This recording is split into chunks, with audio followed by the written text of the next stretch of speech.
The movie is set in Washington, D.C. in the year 2054, where the Department of Precrime operates on 3 psychic individuals known as precogs, who are attached to a specialized machine that requires them to remain submerged in a flotation tank. The precogs can predict a crime in the form of visions they get before it is committed, and this specialized machine converts those visions into images on the computer. The law enforcement officers then examine those images to pinpoint the scene of the crime and arrest the offender before the act is committed.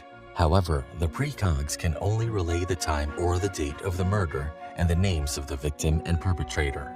In the present scene, Commanding Officer John Anderton has just arrived at the Department of Precrime and is updated on the information they received from the precogs moments ago. His subordinate mentions red ball, which is used to indicate unsolicited crimes of passion. After seeking validation from his superiors, Anderton places the chip with the recorded images of the murder on the computer. They are then displayed for him to analyze and manipulate to find cues of location. After a careful inspection, Anderton finds an address after searching the man's license number in the database and dispatches a team to stop the crime from happening. As Anderton starts leaving for the address, his subordinate informs him that the location they traced does not exist anymore. With 13 minutes left for the adversity, Anderton tries his best to find any other information that will lead them to the precise location of the crime. Meanwhile, Danny Witwer, an investigator from the Department of Justice, has come to observe the process and evaluate the system. The Precrime program is still a prototype and is yet to receive the country's vote on whether to implement the program nationally. Witwer is curious and asks a lot of questions about the system, which is preventing Anderton from focusing. So Anderton makes it clear that he doesn't have time for chit-chat, as the time is crucial and 2 lives are at stake. Soon after, Anderton is able to determine the address, and the unit rushes to the scene, but gets confused by the 3 identical houses they had narrowed down the address to. Anderton asks his subordinate about one crucial detail they had overlooked, and once ascertaining that the house door was left open by the perpetrator, they rush into the house with the door ajar and, in the nick of the moment, take down the perpetrator. The man pleads for the officers to let him go as he wasn't going to do anything, but the visions had shown otherwise, and he is arrested. Soon after the arrest is made, the precogs in the precrime facility start shaking violently. Witwer is concerned about what's happening when the subordinate tells him that it is an echo, or as they call it, a precog déjà vu, where the precogs see the images of the crime repeatedly, so the technician has to erase these images by thwarting the incoming signals from their brains. Later that night, Anderton cannot sleep, so he goes out for a run, but his real motive is to get a refill on a drug called neuroin, which he's addicted to. As he runs in the drizzle, an advertisement plays on every possible screen throughout the city. It is an advertisement in favor of the Precrime National Program, taking pride in its 6 years of successfully forestalling all of the premeditated crimes. Soon after, Anderton reaches his home and looks at some old videos of his son Sean and his wife Laura. But looking at the empty apartment, it is clear that his son and wife no longer live with him. The next day, Director Burgess meets Anderton as soon as he arrives and asks him to make the audit by Witwer successful, or else they lose the precrime and 6 years of hard work. Adhering to the director's request, Anderton agrees to let Witwer meet the precogs. They enter the precogs' chamber, and the technician briefly explains how things happen. The precogs are submerged in photon milk, which helps enhance the image each precog receives. He introduces the female precog as Agatha. The 2 others are twins. Witwer observes everything, but something in his demeanor says he is not very satisfied, as if he is deliberately looking for flaws, which he reveals to Anderton before he leaves the chamber. While Anderton is left behind, Agatha suddenly grabs Anderton and pulls him near to whisper, "Can you see?" in his ear. She then brings his notice to the screen overhead, showing a murder of a woman he doesn't recognize. He decides to investigate further and goes to the warden of the prison facility inside the precrime department to get access to the prison where the would-be criminals are put in an induced coma. The warden grants him access, and Anderton discovers that the woman went missing after a failed murder attempt on her life. He also discovers that Agatha's pre-vision is missing from the database, unlike those of the other 2 precogs' pre-vision. With the discovery of this anomaly, Anderton goes to meet Director Burgess. He tells the director that this case and dozens of cases had Agatha's prevision missing, but the director seems more concerned about Anderton and how his addiction can prove detrimental to the image of Precrime. Their conversation reveals that Anderton and Lara drifted apart after losing their son Sean, which is probably the reason for Anderton's depression and addiction. Elsewhere, Witwer has snuck into Anderton's apartment where he finds the Neuroin pills, the evidence he was looking for to foil the Precrime program's success. The next day, Anderton is shocked to find that the precogs have predicted a premeditated murder of Leo Crow committed by Anderton in 36 hours. He makes sure his subordinate doesn't see anything and leaves, but in the elevator, Witwer confronts Anderton, and Anderton believes that Witwer is setting him up. Immediately after, Anderton calls the director and tells him everything, but their conversation cuts short as Anderton tries to evade a chase prompted by Witwer. He soon escapes Witwer and his men in a car from an automobile manufacturing unit and goes to meet Dr. Iris Heinemann, the founder of Precrime. There, he learns that Dr. Heinemann was doing genetic research to treat the children of Neuroin addicts. The children of these addicts were born with severe brain damage, which was mostly fatal, and the 3 people the world today know as precogs are mere survivors. Soon the world came to know about their ability, and they formed the nucleus of the organization called the Precrime. Dr. Heinemann further reveals that the precogs are never wrong. However, occasionally, they would disagree, which means that one of them will see things differently than the others. She describes them as minority reports, which are destroyed immediately after they occur to avoid people doubting the justice system.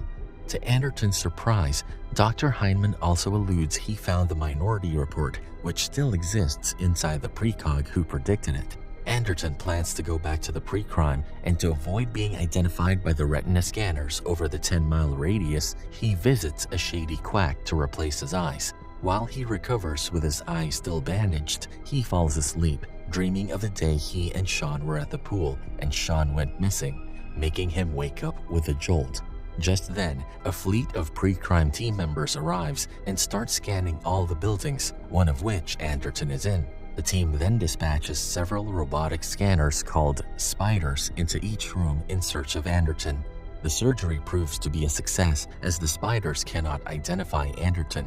Once Anderton takes off his bandages, he makes his way into the Precrime department, using a paralyzing pen to make his face saggy and avoid being recognized by anybody. He manages to get into the precog chamber and kidnaps Agatha, rendering the precog system useless, as Agatha is the key, the most perceptive of the 3. While everyone panics, Witwer remains calm and instructs everybody to find the room shown in the images collected earlier of the incident. Since he saw Agatha in the room, he is not worried as she is where she is supposed to be. After finding some warm clothes for Agatha, Anderton takes her to his acquaintance who is adept at hacking. The man accesses the vision of the murder but fails to get the entire image. Agatha then shows him the murder of Anne Lively, the woman whose murder Anderton was investigating. She turns out to be Agatha's mother, a Neuroin addict who gave up her daughter to Precrime because she couldn't take care of her. After a few months, she got clean and wanted her daughter back, but she was drowned by a hooded man. They are soon forced to flee as the Precrime officers raid the place. Agatha somehow leads Anderton to Leo Crow's apartment. Agatha warns him to walk away as he has a choice, but Anderton is adamant about learning what happened.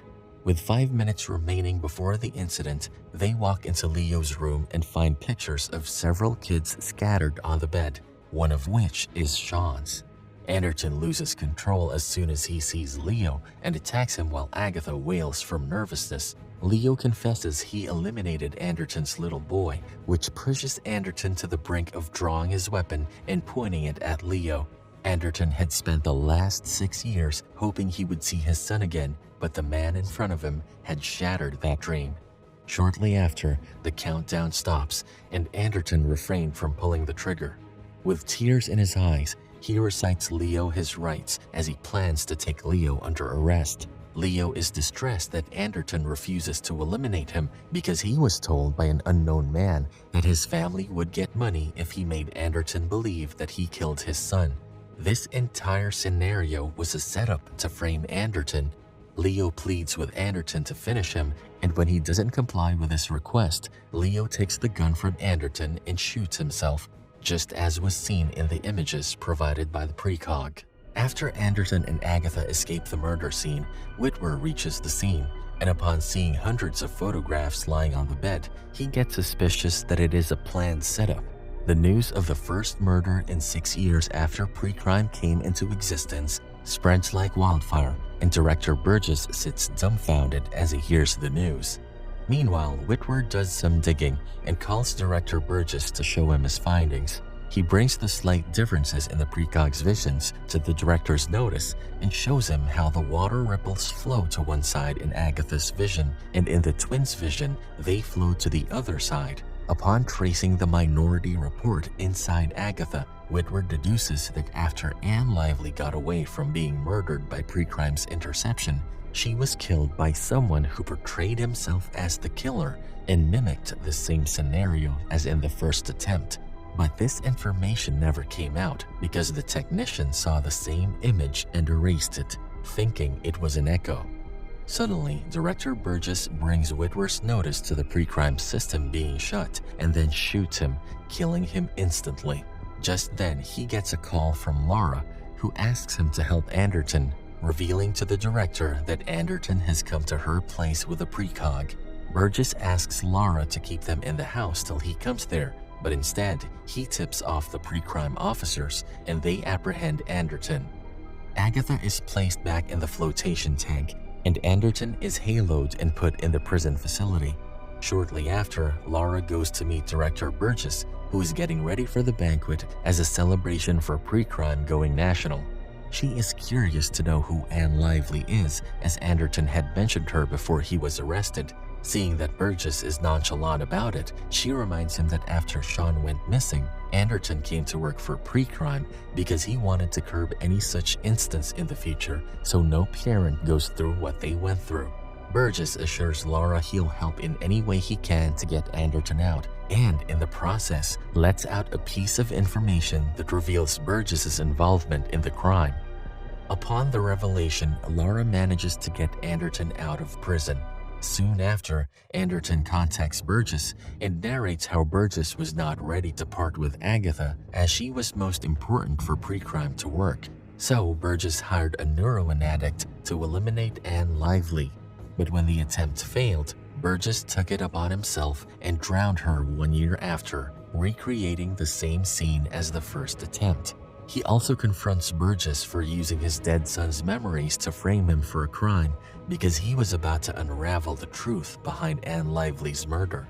Suddenly, the images from Agatha's recent vision of Anne Lively's murder starts playing in the banquet hall for all the guests to witness.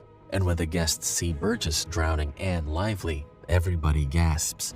Burgess swiftly walks out of the banquet hall and spots a figure in black. Thinking he is Anderton, Burgess goes after him with a gun he was just presented with by one of his guests.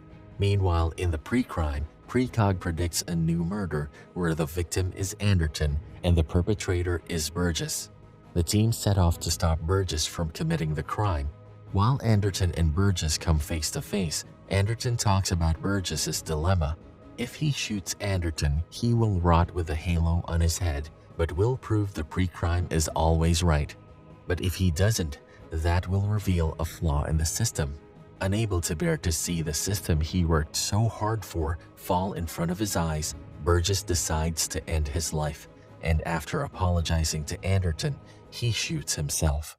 In the aftermath, the Precrime system was discredited and all the prisoners were unconditionally pardoned and released, although the police department kept a vigil on many of the released prisoners for the coming years.